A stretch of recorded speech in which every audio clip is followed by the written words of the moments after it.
আছো তোমরা সবাই? আজ আমি বানাবো পায়েস। পায়েস বানাতে মোটামুটি তোমরা সবাই জানো।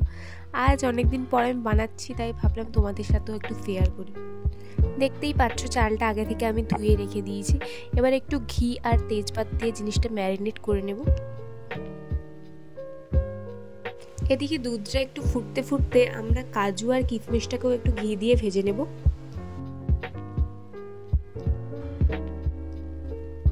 দুধটা যখন এরকমভাবে ফুটতে থাকবে তখন আমরা ধীরে ধীরে ম্যারিনেট করা চালটাকেও দিয়ে দেবো।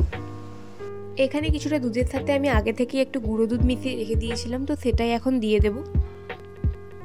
তারপর কয়েকটা এলাচও দিয়ে দিচ্ছি।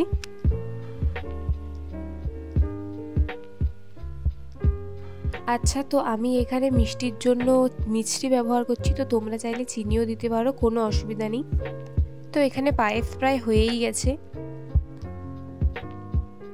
একদম শেষে মিষ্টিটা একটু ব্যালেন্সের জন্য সামান্য একটু লবণ দিয়ে দিলাম। তো আমাদের পায়েস একদম রেডি। কাজু আর কিশমিশের ক্লিপটা লাস্টে আর নেওয়া হয়নি। তো ভিডিওটা যদি ভালো লেগে থাকে লাইক শেয়ার সাবস্ক্রাইব করে দেবে আমার চ্যানেল। আর পায়েস খেতে কে কে ভালোবাসে অবশ্যই কমেন্টে জানাবে। তো আজকের জন্য টাটা।